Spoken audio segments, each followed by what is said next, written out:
On today's episode of Gathering the Kings. I would say if you're at the point, you're on that brink, you can feel it, you just need something to push you over. Whatever that leap is, take it.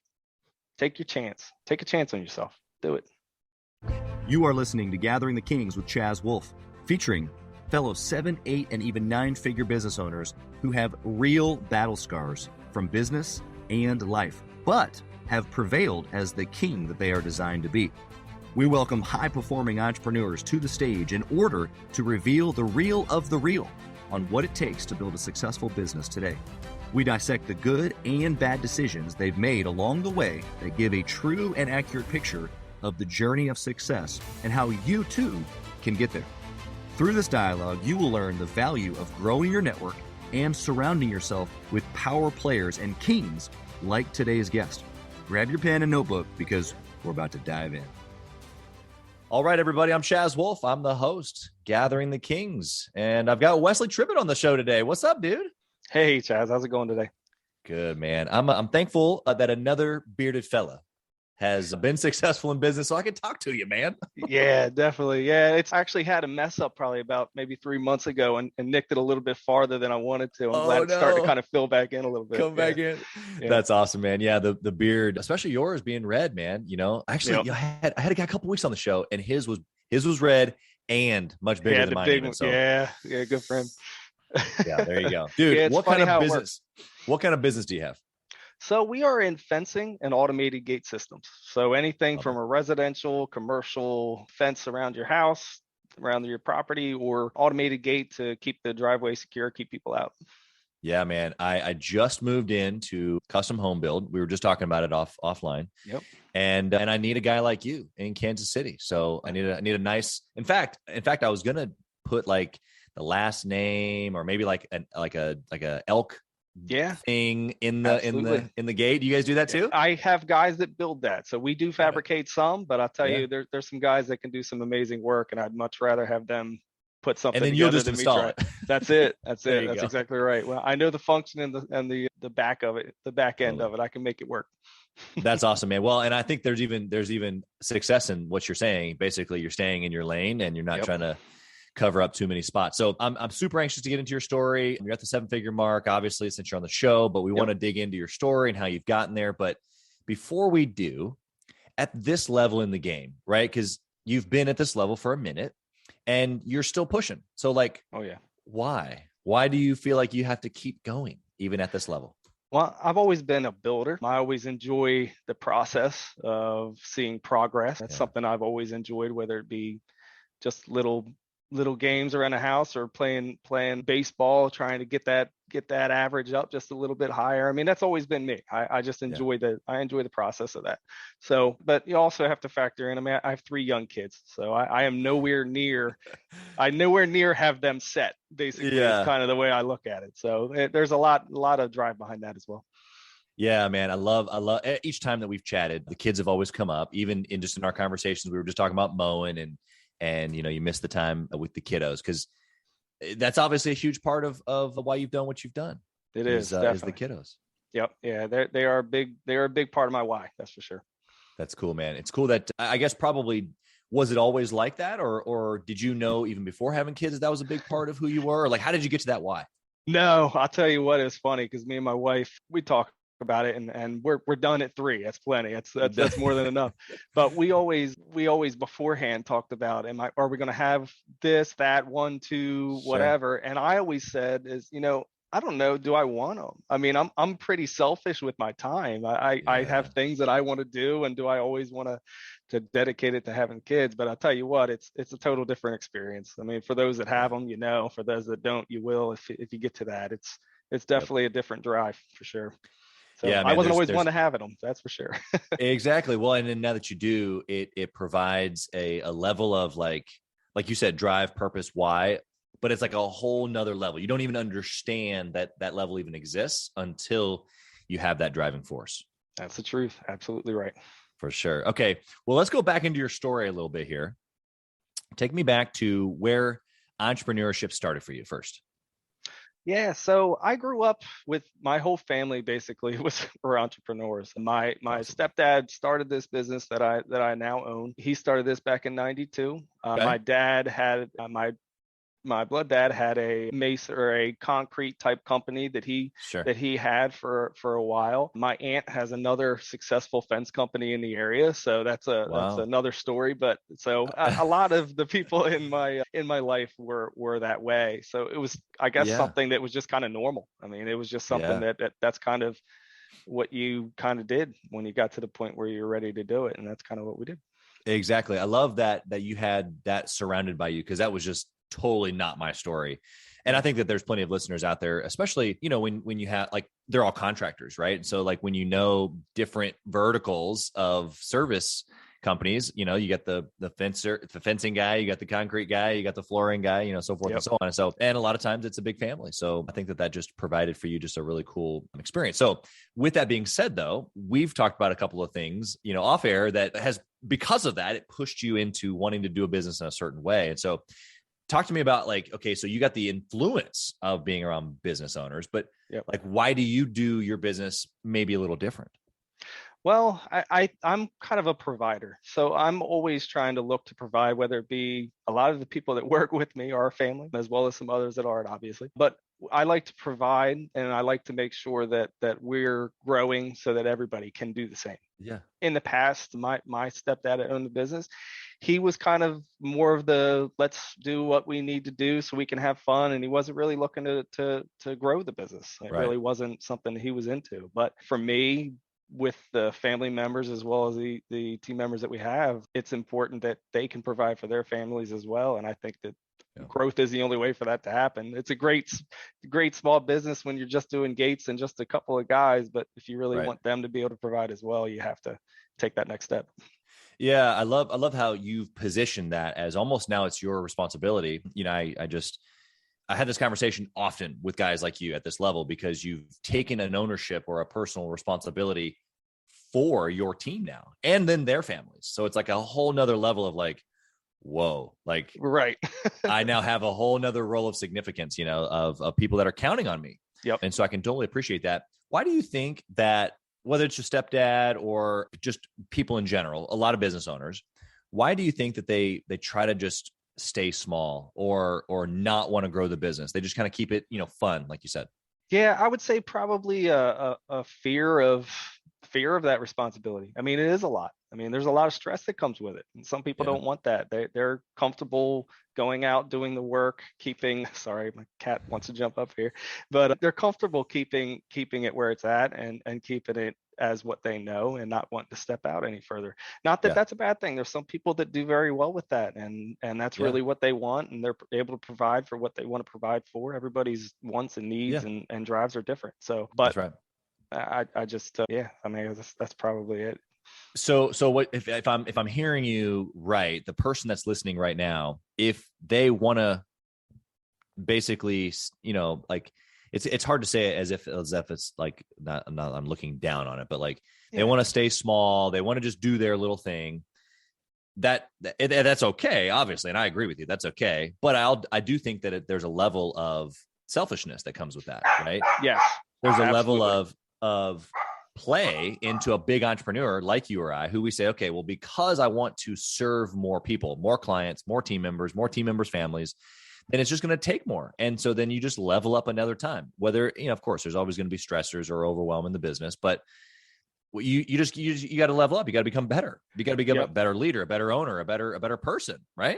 That's absolutely the truth. There's definitely a dedication that it takes to making yourself a better leader. I think that's a big part of it. You're not just have one or two guys that now you're working with. Maybe you're not touching every employee at every day. I mean, you also have to be leading them without physically being there doing it. Who says you're a good enough leader to where they want you to interact with them every day? I don't believe I am, which is why I'm always trying to get better. Well, and it's like, okay, that's just self-presuming that you couldn't find somebody who's better than you who could be involved with them every single day. Oh, sure, I probably could. And that's okay. If I can find somebody that's going to do that, that's fantastic. Exactly. So, I mean, I just liken it to, all areas of growth, right? Like, you've mentioned you have a wife, you have children. Like, at some point, you just decided that, well, what we had last year was last year. Like that was cool and all, but like that was last year. Like, I don't know, like you always want more in your marriage. You want more in your family. You want more, like it just would make sense that you'd want more in your business. So I think if you're listening right now and these words that Wes and I are going back and forth on, if it makes sense, then you're in the right place. If you're just like, heck no, then it just, growing the business isn't for you, which is it's not a bad thing, but I would say you're on this podcast for a reason. And I would actually venture to say that it is a problem for you. It may not be a problem for the other guy, but it's a problem for you. And so you have to grow, just like Wes is saying right now. So Wes, tell us about like on the journey to seven figures, right? You're doing fences, you're doing gates, like the X's and O's of the business. You're at the 6-figure mark. You're trying to press it. That's okay. You might get him real quick. Yeah. Go ahead. I'll pause it. All right. So from an angle of being 6 figures, right? Like that's who the listener is right now. They're listening to you. You're up at the top of the mountain. You've made it, right? Thinking back in your story before you were 7 figures and you're grinding it out, like you're just trying to get to that level. Tell me about a good decision that you made that just sticks out as like okay, that was a huge point in the business and it should be applicable for the listener. And you know what? And that's pretty easy for me. I reached out. I'm actually in a BNI group. I got a relationship with the business coach, and that was something that I thought was a big thing that's really helped us. I know fencing. I know gates. I grew up in the business. I know what to do, but sometimes being forced into that, or at least pressure to hold myself accountable, was important. Totally. I definitely think that was a big step for us. Awesome. Was when I hooked up with him. I've probably been with him 3 years now or so. Wow. So yeah, it's been how long did you know him or know of coaching before you decided to go, you know what? I need to do that. I'm a little bit of when it comes to something like that, when I see that it might work, I jump in. So I probably knew him I met him maybe 6 months before I decided to sit down with him and kind of go over. But once I started talking with him and I could kind of see that this was going to be a good step, I jumped in and we kind of went from there. So do you think making decisions quickly like that? I mean, not that 6 months is a quick decision, but like, I mean, is that valuable as an entrepreneur in your history? Yeah, it is. I definitely think you have to be able to do it. There are times when I'm a little bit slower with it than a lot of people, but I kind of overanalyze sometimes my disc assessment. I'm a C, so I like to see all the details. Sure. But yeah, so I do think it's important though. You have to be able to jump on an opportunity or something that you see that's going to help you without question. We're in the middle of switching CRMs right now, and we're mid busy season. I mean, this is something that I looked at it. I said, you know what? This is something that's going to help us. Let's do it. So it wasn't like let's wait until the spring or the fall or winter. It's going to help us now. So let's get on and do it. Because sometimes you got to. If anything, let's speed up the process. That's it, and that's what I've been doing. It's been a lot of work. That's awesome, man. I love that angle of just going for it when you know. And if you don't know, just get more information. It's not that you need to hesitate. Just get the information that you need. The classic decision blocker is information. Just get the information and then boom, make the decision. That's it. Okay. Well, let's flip the coin and let's talk about a bad decision that you made that just was, almost catastrophic. Yeah. So this happened, I want to say about 2 years ago, coming up on 2 years. I took a project with the subcontractor on an Air Force base, and it was a good project. Who we were subbing through kind of drug their feet on what everything needed to be done. We ended up designing a lot of it that wasn't part of our contract. And because it was the prestige of having this project that I wanted to do, I wanted to do it at 125% of our best, and I wanted everything to be right. I overstepped our rules. I mean, I was doing all of the stuff that wasn't in our contract. I never ended up billing for I ended up billing for it, but I didn't on schedule bill for one of the draws we should have, and trusted that they were going to get it done. Well, come the end of the project, they ended up going bankrupt. And here we are 2 years later, waiting on 70% of the pay of the project. So, and that, I mean, we're a small business for the most part. So that one, it hurt. It hurt. And still to this day, I mean, I still get court notifications of whether they're doing this or that, or or whatever. So yeah, so that was probably the worst decision. It wasn't taking a project. It was not following the rules of making sure you weren't overstepping. Yeah. Well, and more so even than that, what I'm hearing you say for the listener is that you the reason that you overstepped was because of the fear of not being the best or wanting the project to be perfect or wanting to try to control the scenario, so that's like so many things that we do as entrepreneurs where we just stick our hands in things thinking that we're trying to control it. Yep. I'm all about personal responsibility. So I going back 2 years, I probably, maybe we would have been in the same boat, just trying to make it sense in that moment. Right. But knowing that, that now, how would you go about that situation different? I would have been more upfront and more, this is what it is. I mean, we cannot progress any further unless we get this second draw. I'm happy to design it. We can work on that, but here's what it's going to be. I mean, I'd get paid for my time. Right. I mean, there was a lot of time that I didn't get paid for just because I thought I was doing the right thing or because I wanted the prestige of the job. I wanted the job to be 110%. But it just, when it comes down to it, it's still not worth not making money at it. I mean, or here we are. If I would have just done that, I probably wouldn't have gotten burned for the amount of time, probably a whole month's worth of work that we did and haven't seen anything for it. So. Yeah, it's actually a good reminder, I think, for everybody listening that you can provide value, but it doesn't always have to be free. And also the going above and beyond or doing what's right doesn't always look like you giving things. It can be mutual, meaning like what you said, I can come to the table. I can say, absolutely, I can take a look at going outside of our scope. Here's what it would look like. Here's what the time frame it would be. Like being a good communicator in that, like you said, would have aligned with what it is that they actually needed, but not put you out. You still would have been able to provide value, gotten them out of a pinch, been able to go above and beyond, but still gotten the reward of getting paid. Exactly. That's exactly right. So, and that's all it is. It just, the communication, I think that the word that you had there is big. If I would have just communicated, I'm not one to blame anybody for anything. I'm sorry that they got put in that circumstance, which in turn is horrible for us, but there's definitely things that I could have done differently. And that's kind of what you take away from it. 100%. I think that's a common theme. Obviously, when I ask folks of what they've done wrong, it's a quick, about what I did wrong, but then quickly what I learned and what I would do differently. And I think that approach, what you're saying is the more important thing to realize. And so did you make changes to your contract? Do you negotiate differently now?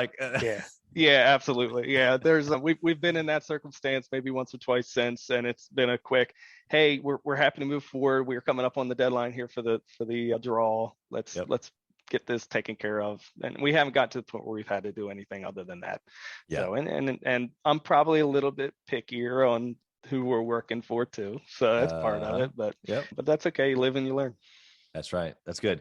One other thing that you made me think of there as you were talking about the prestige of the product, or of the project, my many years in sales, I would train sales reps and entrepreneurs too, but about not having this commission breath, and you can't be so hungry for the deal that you're willing to do whatever, because then it actually pushes away the client. Right. So you act as if you've got, whether you do or not, you have all these deals in the pipeline. And so that way you have posture so that you can deal with your prospect like a professional and not a beggar. Right. But it's the commission breath, or in this case, like you're saying, the prestige of having this notoriety under my belt of doing this project and wow, look at me. It actually clouded your judgment in that moment of what you were willing to do, like commission breath does for sales reps. 100%. Crazy. Absolutely. It makes you do crazy things. It will. Yeah. Well, I mean, you have to have a confidence with you, especially in sales. Totally. And you can't, like you said, you're not looking at you don't want to beg for the job, because one, you're not going to make any money when you start throwing things in. Two, you're going to look like you need it. And when you look like you have to have it, people can sense that. So you have to have some sort of a confidence to you and know that you're offering something that has value. That's right. 100%.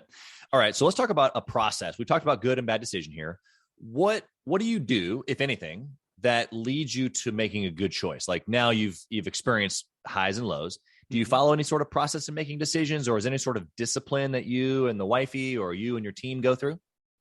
Well, I think as far as the processes in the business, we have implemented a lot of different things over the past couple of years. I say one of the biggest, we have team meetings, so we kind of go over a lot of stuff.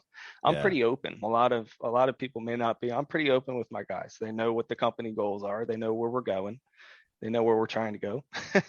And I think that's been a Yeah. big part, and trying to get people on board is if you keep them in the dark, it's harder to lead them. I mean, if they know where they're going, it helps. Yeah. So I would say that's probably one of the biggest, is having the weekly. We have a weekly meeting every Monday, and we go over everything. Whether we're going over, we got a new refrigerator, here's the rules for it, or if we have something as small as that, or hey, like we're doing now, we're switching our CRM, and this is going to be the process, and we take any input. So during those meetings, it's not just me talking, it's we're all listening as well. So I think that's been a big part. That's cool, man. Obviously, when you're at this level, it's not just you making the Mhm. decision potentially. So you've Nope. got some guys to be considered of, your team members, whatever it might be. Yep. Do you think that for the person listening right now at the 6-figure mark, maybe they've got, a person or two, or maybe even 5 or 10 on their team? How would you look back, and when you had just that small team, like, would you have done Mhm. anything different that you know now that you didn't know then? Yes, absolutely. Tons of things, but but right off the bat, trust your team more. That's really it. Delegate. Make sure that if somebody's ready to do something, especially if they're saying they're ready and they want to do more, which was my case, Yeah, let them do it. Let them do it. And nobody's going to do everything exactly the way you do it. And because they're doing it different doesn't mean they're doing it wrong. So that's I right. would definitely say let your team grow. Don't hold them back. Yeah, that's so good and so true. I'm just thinking like of that person right now who just heard you say that, and they're like, yeah, but, and then doubt and scarcity and like, but what if they don't do it right? And then I'm going to lose the client, and then XYZ, and all the things, right? Right. Like, you and I both know exactly what that feeling is. Yeah. I mean, if they do something wrong, pick up, communicate with the client, and move forward. I Yeah, mean, not everybody's going to do everything the way you want it to be done all the time, that's right. unfortunately. I think it's a good, I mean, like what you're saying is 100% true. To remember on the backside of that, though, is that if you're the only person doing it, then there's no chance you're getting to 7 figures. No chance. Oh yeah, no, I mean, you can't do it on your own unless you hit the lottery and you put that into your business bank account. I mean, there's no Yeah. way to earn it. You definitely need help. Yeah. It's almost like, I compare, like, folks that, that grow a big business as, like some people I think of as like narcissistic or greedy, or, all about themselves, right? Because they're wanting to grow. Yep. But I think it's actually the reverse. When someone doesn't, they're the ones that like how arrogant are you to think that Yep. you can't find anyone else Oh, as good, if not better? absolutely. Yeah, no, when you have gotten to the point where you can kind of look back on that, that's the truth. By Yeah. you not letting them grow, you're being selfish, and Yeah. you're really saying that you can't do it as good as me. So I'm not going to let you try. So Yeah. that's definitely the case. Yeah. I just, the listener can't see you, but just everything that you've done, even just your facial expressions, when we talk about your people, you just light up. And I don't even know your team, but I know you've got a couple of guys on your team that you really care for, obviously, because even just in telling these stories, you've lit up about, them raising their hand saying, I want more. And I'm sure you were thinking of that one guy when you're like, he does it completely different than me, but that's okay. Yep. That's it. That's exactly right. He may not communicate the way that I thought I would or he should, but That's he right. gets it done, and he does what has to be done. Yep. That's right. That's good. Okay. We're going to switch over to the speed round here. Cool. And the first question is always the same. And in your business, you track a lot of things. I'm sure you've got a CRM. You're changing to a new CRM. There's lots of things that you track inside of a CRM. But if there was only one metric that you could pick and to track it forever and ever, what would it be? In our world, it'd be gross profit. Okay. High level gross profit. Yeah, every single job. I want to know what we made on every single job just that day. I know what we need to make in the business, and we can factor all that right on down. But Yep. if we're making a certain percentage or amount gross profit per day, I know Yep. I know we're good, and I'll deal with the sales. But Yep. if we're producing at this amount, I'm good. That you understand the rest of it. That's good, man. I love how that's how my brain works also. But some people don't understand what that means when you can just give one metric or one, especially if you're talking about like a sales related metric, and how the rest of the business should in your brain go, and then you know the rest of it too. Yep. Not that you know every last little thing, but that one number should give you the rest of the story pretty quickly. Yep. If you can manage it from top down like that. Okay. Next question is, what book would you recommend that a 6-figure owner read trying to get to the 7-figure? I've seen a couple of, I do the Audible, so I go through a bunch of different ones, but I would say the best one would probably be Extreme Ownership. And that was a fantastic book, all about owning things that are going on around you, not blaming or pushing blame or anything like that. It's all about making sure that you're owning your situations. I love Jocko. Yeah, me too. That was cool. It was a good book. Very good. Yeah. And, and it's what I love in that book too, actually, he breaks down a lot of it, obviously extreme ownership stuff, but how that then plays into your team and how that plays into other parts of the business. And so, fantastic recommendation. Thanks for that. And Jocko's a great guy to follow too. So next question is, do you intentionally network or mastermind? You already mentioned the BNI group. Do you mastermind or get together with other entrepreneurs on a regular basis at all? And why? I would say outside of the BNI group, I mean, we do things outside of it. I would say that I have a couple Facebook groups that I'm a part of. I have a couple friends that are also part owners in businesses. Yeah. So I would say socially, somewhat, I would think probably more of my friends are owners or part owners than anything than my friends that aren't. So yeah. Obviously, what's the phrase? Birds of a feather flock together, right? Yep, that's it. And so I guess the value there that you found around having or keeping those friends is that you can talk business or that you can refer people. Like what should the listener be hearing? Both. I enjoy, I mean, I the networking part of it, I personally, and which is why I'm part of the BNI group. I enjoy having people to refer. So when I'm out looking at your property, even if I don't have the sale yet, I mean, when I'm there taking a look and you got a big landscaping issue, I know 4 guys right off the bat. I got somebody for you right here. Let me hand you these guys' names. I enjoy helping. I mean, that's what I do. That's what we do. We help people when it just ends up being fence. Yeah. So if you need an HVAC guy or a painter or anything like that, I like having a contact that I can hand out just to help out a little bit. And in return, what it does actually, whether you mean to it or not, it brings you value with the client, right? Like, trust. 100%. That you're looking out for them, that you've done the due diligence on these guys. They're trustworthy, all that fun stuff. I love that perspective. Do your sales guys kind of follow the same process? Like, do you have them refer folks out? I'll tell you what. Currently, it's just me. I'm the only sales guy, but I do.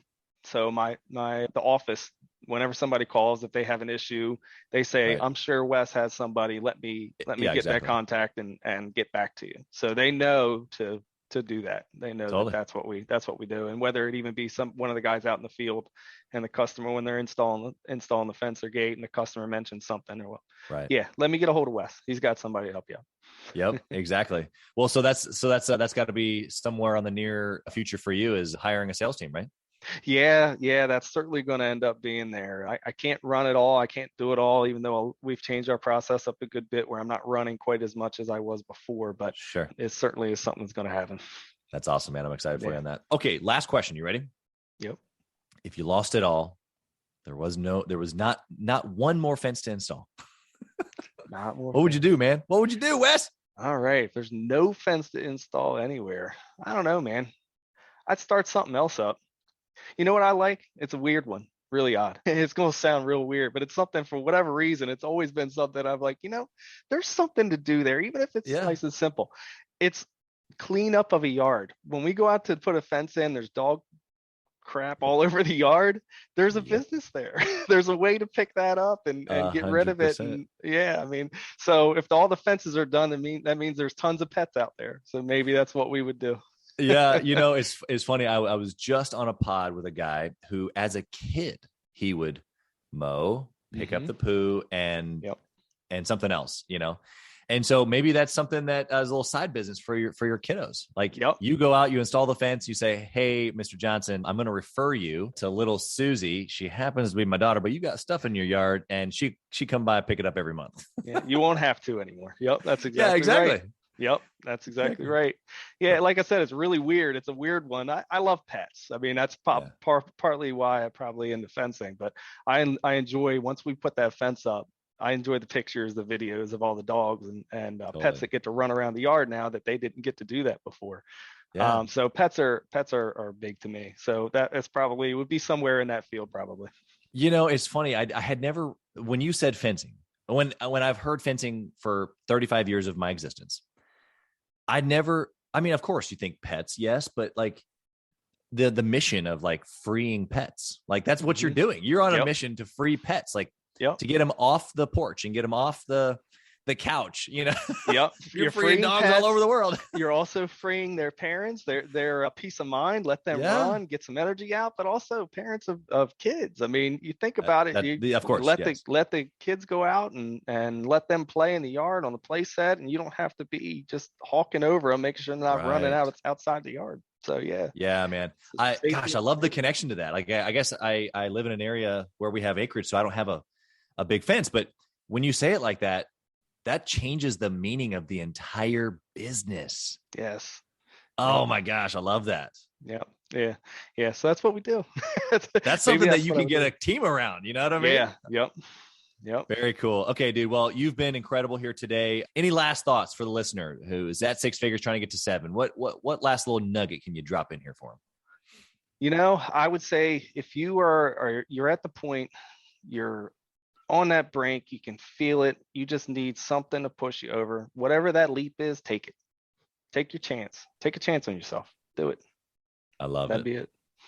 Yeah, I love how you said take a chance on yourself too, because that's really what it is. That's really what it is. You got to believe in yourself first.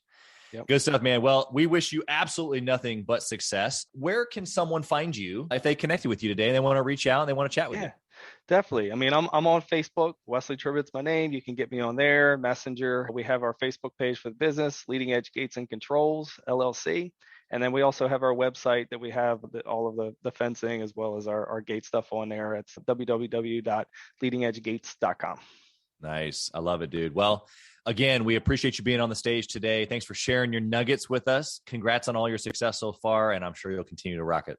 Awesome, Chaz. Thank you very much. I appreciate your time. Thank you for listening to Gathering the Kings today. I hope that you were able to pull out a few nuggets to go apply into your business right away.